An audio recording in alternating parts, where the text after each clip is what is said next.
Lucas capítulo 11, versículo del 1 a los siguientes. Estaba él orando en cierto lugar y cuando terminó, le dijo uno de sus discípulos: Señor, enséñanos a orar, como enseñó Juan a sus discípulos. Él le dijo: cuando oréis, decid: Padre, santificado sea tu nombre, venga tu reino. Danos cada día nuestro pan cotidiano y perdona nuestros pecados, porque también nosotros perdonamos a todo el que nos debe. Decíamos el día de ayer, para poder discernir necesitamos dos puntos de apoyo. El primero es la palabra de Dios y el segundo es la oración. Yo hablaba con un amigo y le explicaba que para nosotros discernir, aparte de estos dos puntos de apoyo, necesitamos humanamente dos cosas: conocimiento, experiencia. A un nivel humano necesitamos conocer y necesitamos experiencia no solo en lo humano, sino en lo sobrenatural. Y la experiencia en lo sobrenatural implica entender lo siguiente: que uno puede tener por lo menos 15 años en la vida humana, pero puede tener muchos años en la vida espiritual. Entonces, cuando hablamos de experiencia, no nos estamos refiriendo a una experiencia humana, sino una experiencia sobrenatural, a comenzar a ver y leer la vida desde el espíritu, que es totalmente distinto de verla según la carne. Entonces, lo que tú y yo tenemos que entender, que para comenzar a ejercer un discernimiento tenemos que ir tratando de desconfigurar la forma como tenemos nosotros de ver la vida. Yo hoy día estaba orando en mi casa y le preguntaba al Señor qué era lo que quería, con qué quería Él que iniciara. Y el Señor ponía muy fuerte en mi corazón lo siguiente: que Dios te ha llamado a la existencia primero para ser profundísimamente feliz. Y lo segundo, que Dios te ha llamado a la existencia para cosas grandes. Y una cosa es lo que tú creas de tu vida y otra cosa es lo que Dios haya declarado sobre tu vida. Y lo que Dios ha declarado sobre tu vida es que lo llamarás a Él y Él te mostrará cosas grandes, grandes e inaccesibles que tú desconoces.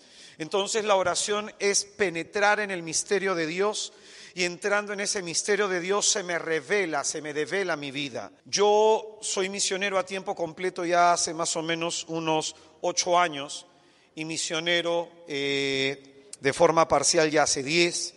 Llevo predicando ya hace 12 años.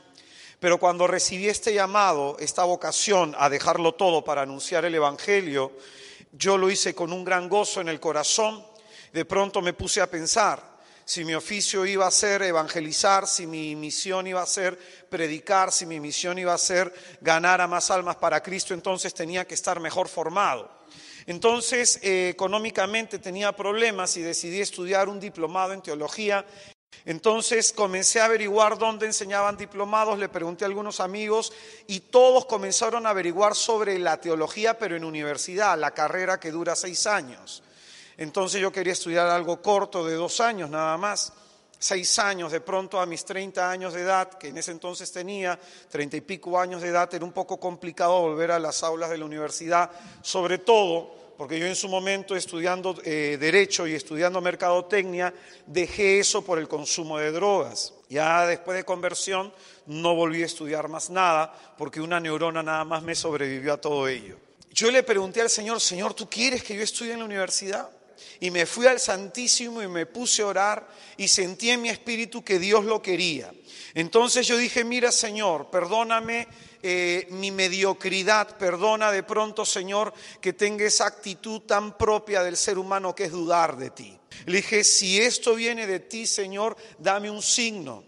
Salgo del Santísimo y me llama una persona y me dice: hermano, no sé qué debes estar orando, pero he sentido muy fuerte en mi corazón que el Señor quiere que te ayude. Y la persona me dijo: yo trabajo en el banco de crédito, te voy a abrir una cuenta de ahorros y te voy a depositar 50 soles para estudios. Entonces ya eso era una confirmación. Ese mismo día me llamó por teléfono una hermana de mi comunidad y me dijo: Israel, hace tiempo lo he estado pensando y no te lo he dicho, pero yo pienso que tú deberías estudiar algo con respecto a lo que tú haces. Entonces, hermano, ¿tú tienes alguna cuenta de ahorros para depositarte?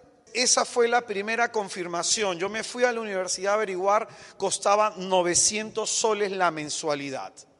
Entonces, si tú sacas tu cuenta 6 años a 900 soles, más libros y un montón de cosas más, te da más o menos un total de 90.000 soles que no tenía. Le pregunté al Señor, Señor, esto viene de ti, entonces tú vas a proveer, porque acá la hermanita nada más me ha dicho 50 soles. ¿Cuánto falta? Entonces yo dije, Señor, ¿qué hago? A ver, Señor, si esto viene de ti, que yo ingrese a la universidad sin dar examen de admisión. Se la puse difícil al Señor. Averigüé y de frente fui, señorita, ¿sabe que yo no quiero dar examen de admisión? No tengo la capacidad, pero quiero estudiar de frente la teología. Entonces esta persona me dijo, mire, ¿qué puedo hacer para ayudarlo? ¿Ha estudiado alguna otra carrera?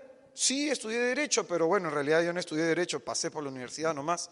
Estuve 3 años ahí, hice cualquier otra cosa, pero tenía 22 créditos aprobados y era lo necesario para entrar sin dar el examen de admisión. Entonces dije, ok, Señor, estás tú cumpliendo hasta ahorita todo, pero ¿de dónde saco 900?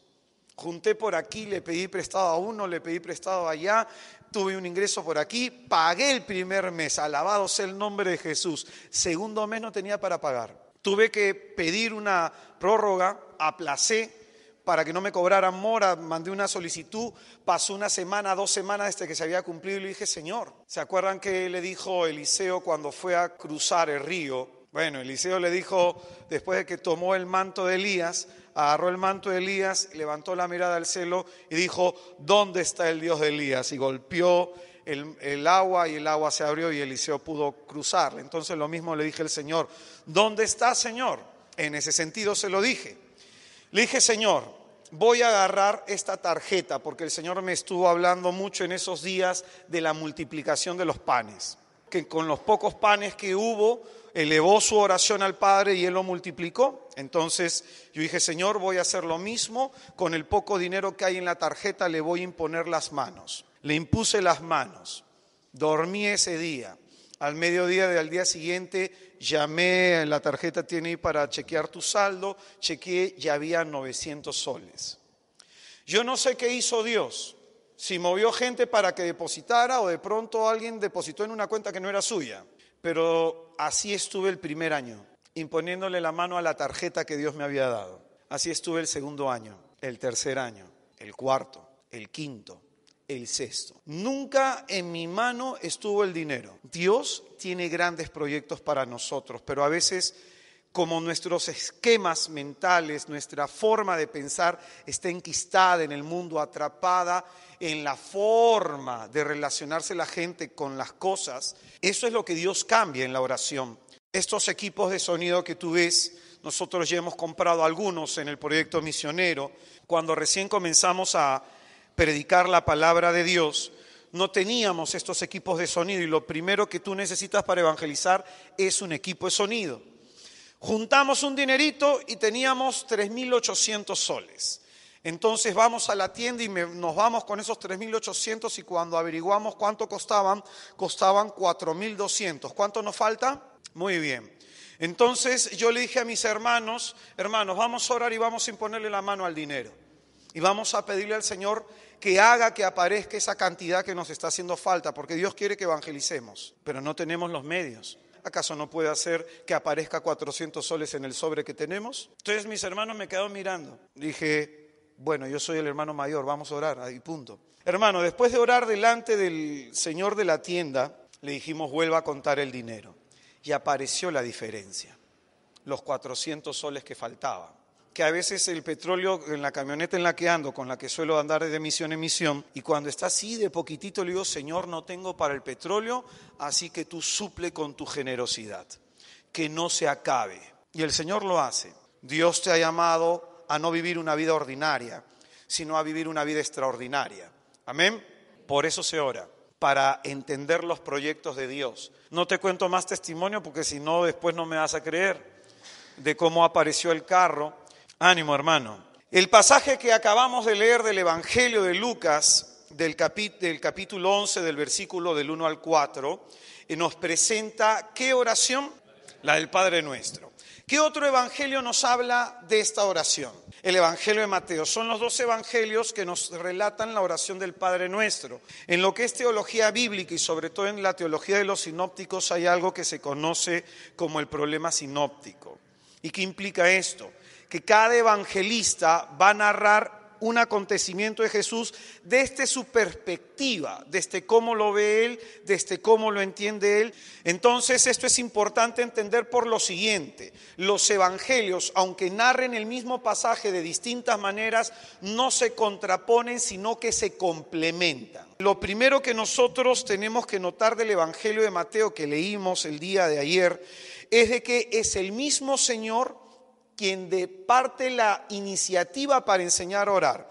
Es el mismo Señor quien tiene toda la intención de enseñarle a orar a sus discípulos, de enseñarle a orar a la gente. Es más, esto es importantísimo, es Jesucristo quien toma la iniciativa.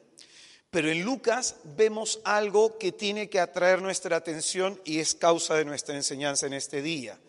¿Quién toma la iniciativa en querer aprender a orar? ¿Jesús el que quiere enseñar o los apóstoles? Fíjate bien lo que acá dice. Estaba él orando. ¿Quién es el que estaba orando? Jesús. Señor, enséñanos a orar.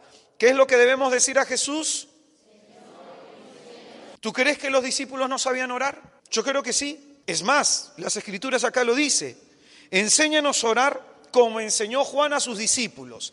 Mira lo importante, todo camino de espiritualidad tiene que ver con la oración. Juan enseñaba a orar. Jesús, maestro de oración. Todo camino de espiritualidad empieza en la oración. Comunidad de oración, grupo parroquial, cofradía, que no enseña a sus integrantes a orar, nunca los van a enseñar a caminar en una vida espiritual. De este grupo de los 12, ¿quiénes han sido discípulos del Bautista? No, Pedro no. Santiago. ¿Quién más? ¿El hermano de Santiago quién es? Juan Evangelista. ¿Quién más? El hermano de Pedro, Andrés. Por lo menos tienes a 3 que han sido discípulos de Juan. Entonces, aquellos que han sido discípulos de Juan, ¿Juan les ha enseñado a orar o no? Como judíos, ellos sabían orar. Practicantes, ellos sabían orar. El Shema, los salmos, sabían orar. Cada vez que se juntaban en la Pascua, ellos oraban con los salmos de su vida, como se conocen. Entonces, ¿por qué se lo preguntan? Ellos que sabían orar, ven orar a Jesús de una manera totalmente distinta. Ellos ven en Jesús una forma de relacionarse con el Padre totalmente distinta, como ellos se relacionan. Ellos ven a Jesús orando de una forma asombrosa, como ellos nunca habían visto. No solo es un enséñanos a orar, sino es un orar como Cristo. Es un aprender a relacionarnos como Jesús se relaciona con el Padre. Este es el interés del apóstol y este tiene que ser nuestro interés, porque de alguna u otra manera todos los que estamos acá sabemos algo de oración.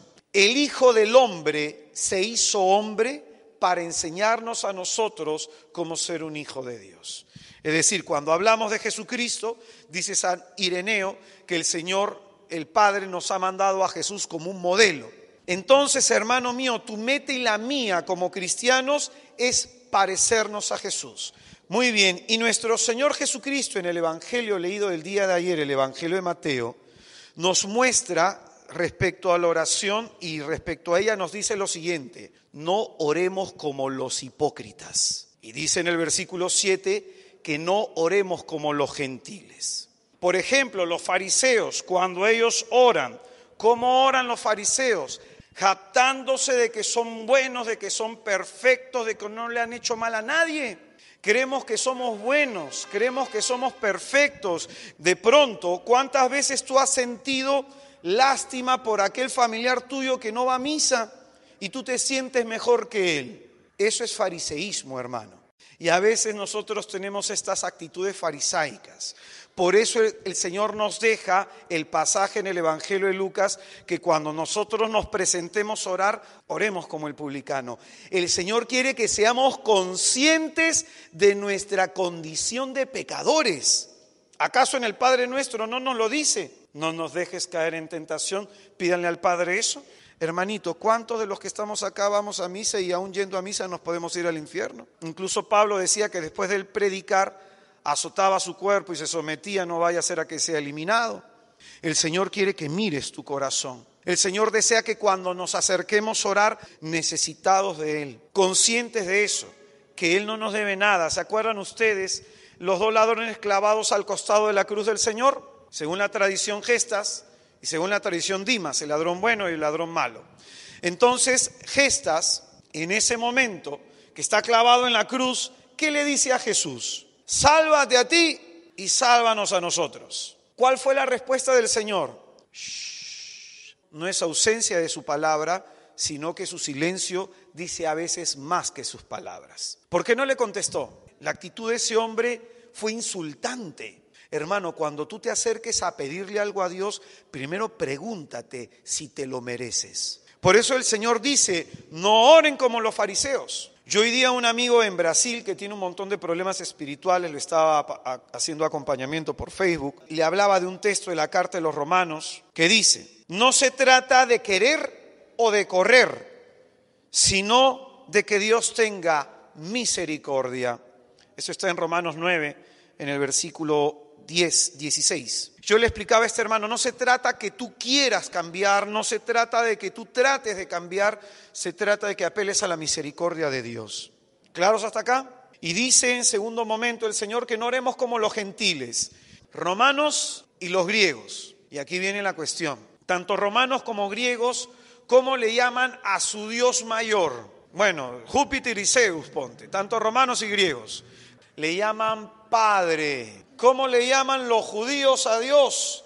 Que es nuestro también, Padre también. Entonces, si judíos, romanos y griegos le llaman Padre, ¿cuál es la diferencia de nosotros? La diferencia no está en cómo le llamamos, sino en cómo nos relacionamos. En hebreo, Padre es Ab. Jesucristo dice Abba.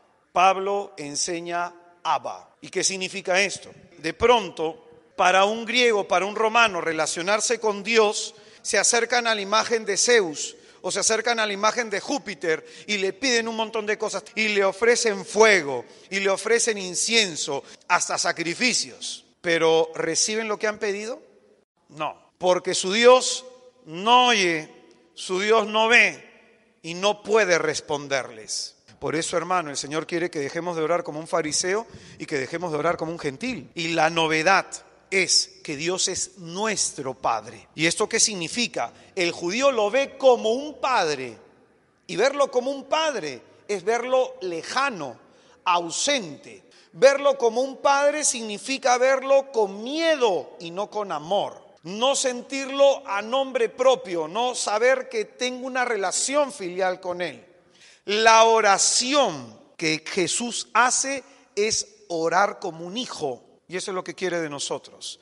Y te explico más o menos la diferencia entre orar como un hijo de Dios y orar como un siervo de Dios. Había un rey que de pronto iba a ser visitado por un misionero. Entonces este misionero que iba a visitar a este rey le iba a pedir un favor, que le ayudara económicamente para una misión. Entonces le dieron la oportunidad de la entrevista y solamente le dieron 30 minutos, porque el rey paraba ocupado. Entonces el misionero preparó su proyecto, lo armó bien. A la hora que va a hablar con el rey, comienza a explicarle, van 10 minutos, 5 minutos más, 15 minutos ya van, y en eso entra su hijo llorando al salón. Un momentito, señor, voy a atender primero a mi hijo. Lo agarró de la mano a su hijo y salió de la habitación. Se demoró 10 minutos. ¿Cuánto le queda al misionero? 5 minutos. El misionero tuvo que abreviarlo todo, pero salió de ese lugar entendiendo mucho sobre sentirse hijo de Dios. Que a veces nosotros nos presentamos a Dios como siervos y no como hijos. ¿Entienden la diferencia? ¿Cómo te presentas tú ante Dios, hermano? ¿Como hijo o como siervo? Hijo, todo lo mío es tuyo, pero tú no lo tienes porque vives como siervo. No ores como siervo, ora como hijo de Dios. Lo que los apóstoles están viendo en Jesús es algo que a nosotros también nos tiene que cuestionar. ¿Cómo ora Jesús? La forma como Él tiene de ver la vida. Algo característico en Jesucristo es que Él busca en todo momento hacer la voluntad del Padre.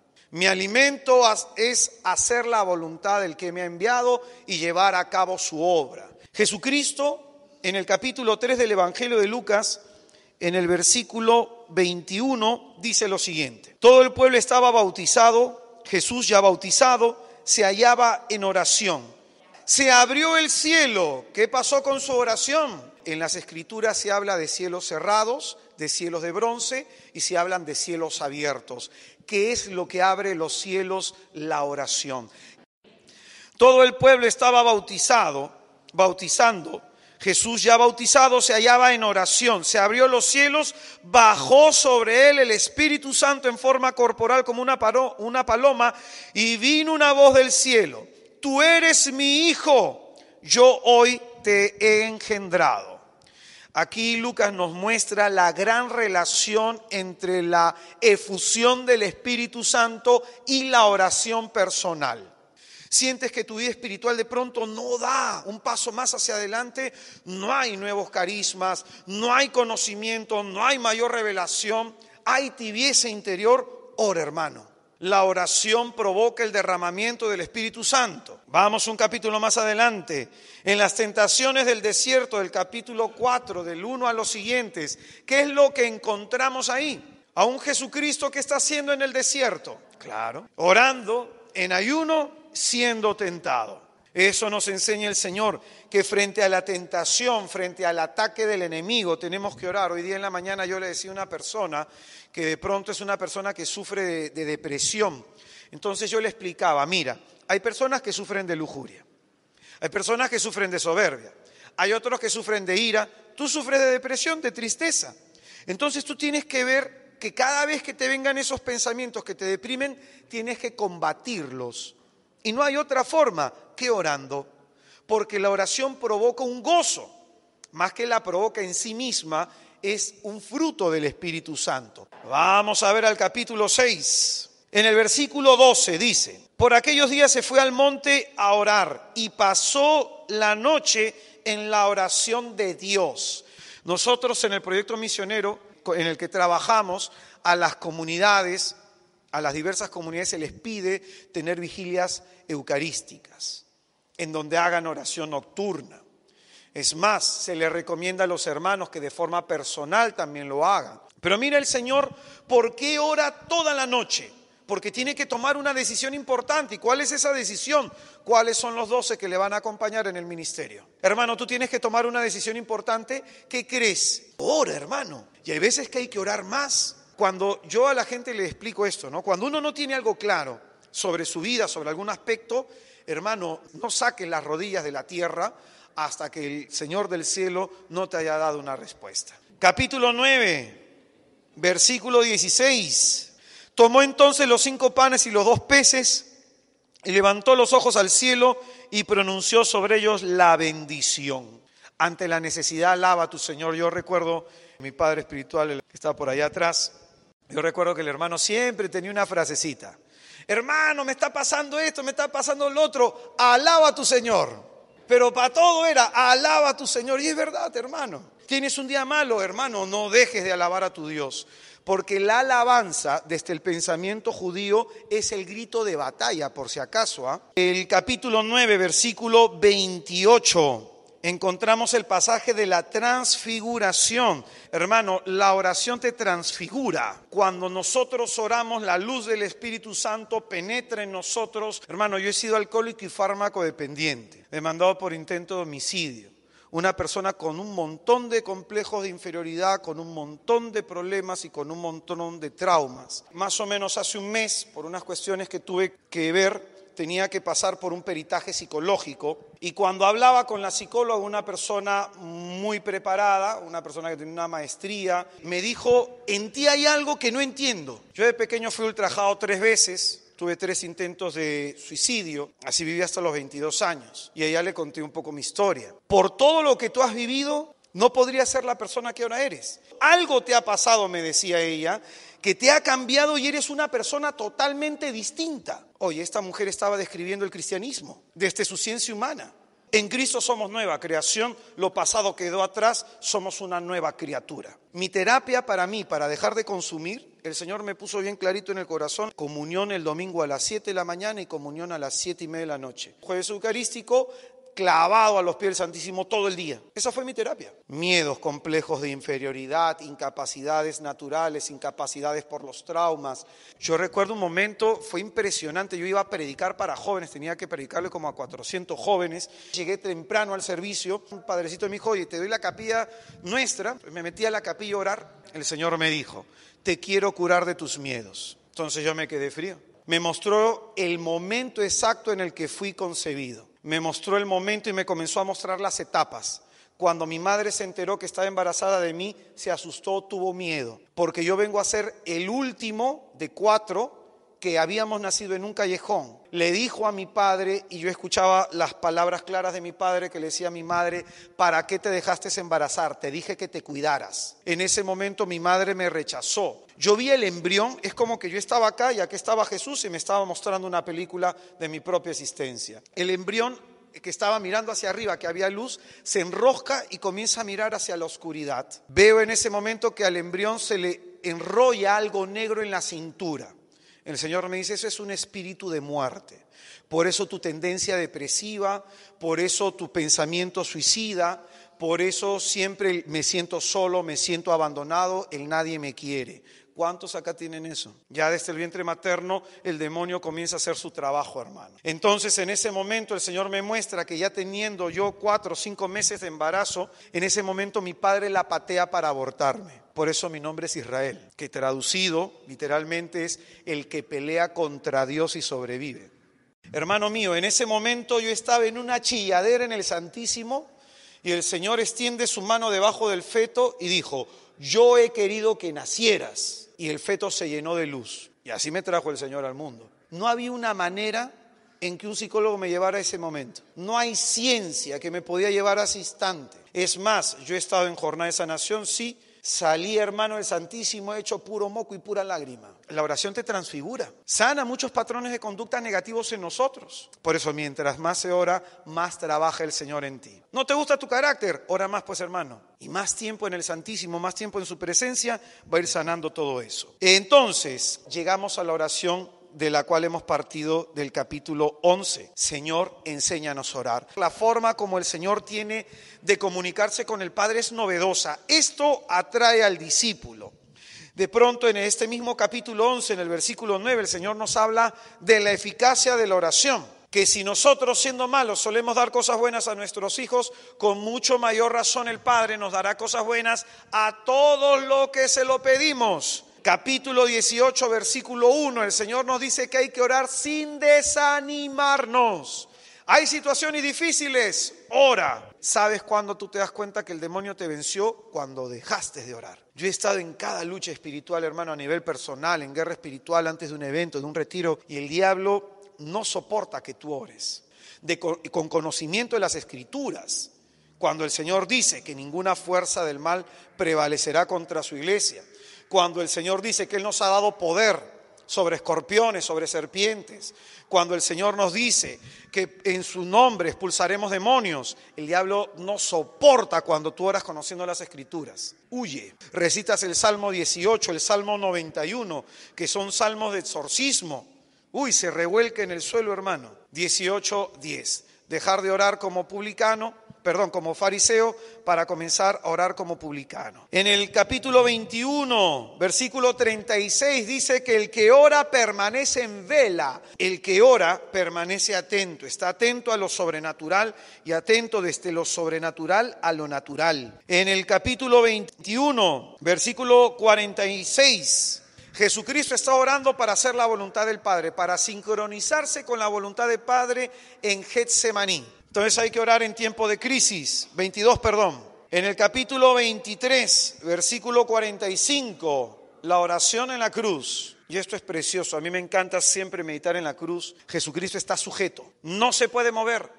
No se puede defender. A veces así no te sientes frente a algunas situaciones que no puedes hacer nada, que no depende de ti la resolución de esa situación. Cuando estés en esa situación que no puedes hacer nada, ora, hermano. Y lo que el Señor está haciendo es orar con el Salmo 22. Elí, Elí, lema sabactani. Dios mío, ¿por qué me has abandonado? Lucas entonces nos presenta a Cristo, escucha bien, como el gran maestro de la oración. En primer momento y en segundo momento, lo que nos está enseñando Lucas es lo siguiente: que la oración es presentada como un elemento esencial en el cristianismo. Cuando comencé mi vida espiritual, tenía pequeños momentitos de orar.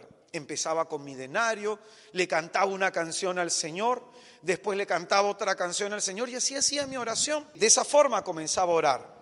Después el Espíritu Santo comenzó a llevarme a la oración a través de salmos. Salmo de enfermos, salmo de ancianos, salmo de júbilo. En el pensamiento judío, los judíos oran con salmos. Jesucristo oraba con salmos. Comencé a orar con salmos. Ya después, con el tiempo, el Señor comenzó a llevarme a la oración en silencio, ya no a alabarle tanto. Comencé a leer a algunos místicos, a San Juan de la Cruz, Teresa de Ávila, y comencé a hacer oración de silencio. Me tomó más o menos como un año poder tener lo que es la concentración. Los padres del desierto ruso enseñan una jaculatoria. Ellos, por ejemplo, oran todo el día y con una sola jaculatoria: Jesús, Hijo de David, ten compasión de mí. ¿Y por qué oran con ello? Porque en esa oración se contiene la fe. Hijo de David, un título mesiánico. Reconocemos nuestra ceguera, que no sabemos por dónde andar sin Él. Y lo segundo, que reconocemos su señorío, su gobierno sobre nuestra vida. Y lo tercero es que le estamos pidiendo que tenga compasión. En verdad ora mucho al alma cuando uno pasa de orar con la mente a comenzar a orar con el corazón. Con el tiempo el Señor cambió mi tipo de oración. Ya hay momentos de que quería que alabara, hay momentos que el Señor quería que hiciera contemplación, hay momentos que el Señor quería que yo le expresara mis emociones. Era el Señor quien me iba llamando. Entonces un día oré 15 minutos. Cuando mi espíritu comenzó a acostumbrarse a esos 15 minutos, comencé a orar media hora, después una hora. El Señor comenzó a llamarme a hacer más oración y no me alcanzaba el tiempo porque yo dedicaba mi hora de almuerzo para orar. Entonces comencé a dejar de almorzar. Un sacerdote me dijo: hermano, ¿pero qué estás haciendo? Tú tienes que comer. Y a mí el Señor me decía: no solo de pan vive el hombre, sino de toda palabra que sale de mi boca. Entonces el Señor, en un tiempo más o menos que fueron como 2 años, estuve 2 años sin almorzar, desayunaba y por ahí comía algo poquito en la noche. Mi alma sentía que no era poco. Entonces el Señor me levantaba a las 4 de la mañana. De 4 hasta las 6 de la mañana oraba, me iba cansado, matado al trabajo. A las 1 salía a almorzar, estaba hasta las 2 y llegaba a veces a la noche y me llamaba nuevamente a oración. El Señor me mostraba como que Él quería sembrar una planta, pero esta planta, para ser sembrada, tenía que escarbarse y agarrar una tierra profunda para que el viento, cuando viniera con fuerza, no la arrancara y pudiera resistir. Ahora entiendo todo el proceso y de pronto me llamaba a orar 5 horas, me llamaba a tener vigilias, me llamaba a apartarme de todo. El Señor quiere que ores. A lo mejor tú no tienes el tiempo para orar 5 horas, como en su momento yo tampoco lo tuve. Pero hermano, el tiempo que tienes, dedícaselo a Él. Yo a veces por trabajo ya no podía orar entre semana, me iba el sábado y el domingo, habían santísimos de adoración perpetua, me levantaba el sábado a las 7 de la mañana y estaba hasta el mediodía orando. Me levantaba el domingo a las 7 de la mañana y estaba hasta el mediodía orando. Es decir, a mí el Señor me está llamando por una senda, a ti te llamará por otra. A mí el Señor, por lo que tengo que enfrentar, por lo que tengo que hacer, soy responsable de 10 comunidades. Y no solamente responsable espiritual de las 10 comunidades, sino responsable del apostolado de esas 10 comunidades. Yo no sé qué quiere Dios, pero a lo mejor tienes un hijo en problema, a lo mejor tienes un problema familiar. Y Dios quiere que hagas guerra espiritual desde esa realidad tuya. Hermano, quiero decirte en el nombre de Jesús, a ti, sobre todo mujer, tú no le has parido hijos al demonio, tú le has parido hijos a Dios. Guerrea en la oración por tus hijos, sobre todo la madre, porque el marido guerrea en la oración por la familia entera. Este mundo sobrenatural es más grande de lo que yo te puedo explicar. Por eso el Señor dice: oren en todo tiempo porque el espíritu es animoso, pero la carne es débil.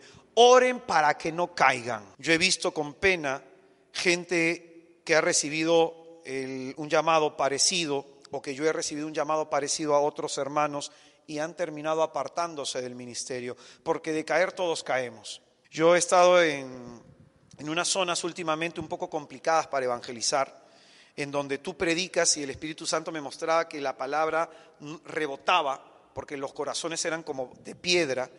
Y entonces yo le preguntaba al Señor qué hay que hacer, y el Señor me hablaba de orar 1 año, de orar 2 años, de orar 3 años. Yo oré por 7 años por este ministerio. Yo este ministerio le pedí al Señor, me lo mostró en una visión, y lo primero que le pedí al Señor es eso, poder organizar eventos, poder organizar cursos abiertos a las personas de 5 días. Le pedí al Señor, eventos masivos, retiros masivos y gratuitos para que la iglesia se refresque con tu palabra. Tu Dios quiere que entiendas que nada es de la noche a la mañana, pero grandes cosas quiere hacer.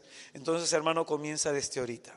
Hermano, ¿tú quieres que Dios sea el centro de tu vida? Ora. Yo hoy día en el Santísimo, hermano, le suplicaba al Señor, le decía: misericordia, piedad, Señor, te ofrezco mi dolor, te ofrezco mi sufrimiento, pin, azote por aquí, pero dale a mis hermanos la conciencia de la necesidad de orar. De que tengas esta hambre de orar, hermano. Ora a tiempo y a destiempo, en todo momento, frente a toda adversidad. Hermano, estés en un servicio, estés sin servicio, estés casado, soltero, con hijos, sin hijos, sácale el tiempo que tengas a la oración. Enciérrate en el baño y si te tocan la puerta, dile: estoy ocupado. Quédate orando, pero saca tiempo, hermano. A veces el Señor, que hacía conmigo, yo estaba en el micro y me estaba leyendo un libro cuando me tenía que ir de un lugar a otro. Entonces el Señor hacía que me bajara del carro y me quedaba en un parque orando. Y muchas veces me iba en una banca, cerraba mis ojos, agarraba mi corazón y siempre llevaba la Biblia y me ponía a orar.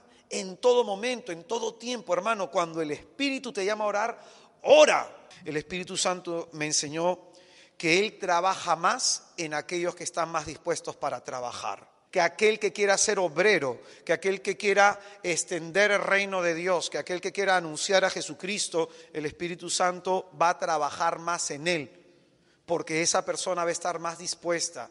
Y como el Señor quiere que se llegue a más lugares, el Señor tiene que sanar, tiene que liberar, tiene que curar, tiene que avivar el corazón de esa persona para que pueda transmitir a un Cristo vivo. Amén. Hace días estoy que le hablo a 5 personas acá, así que espero que abran el oído, sobre todo a 5 personas que tienen llamado al ministerio.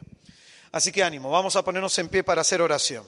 Tarea, apunten, van a orar con el Salmo 62. Van a orar y de memoria Lucas 11:1.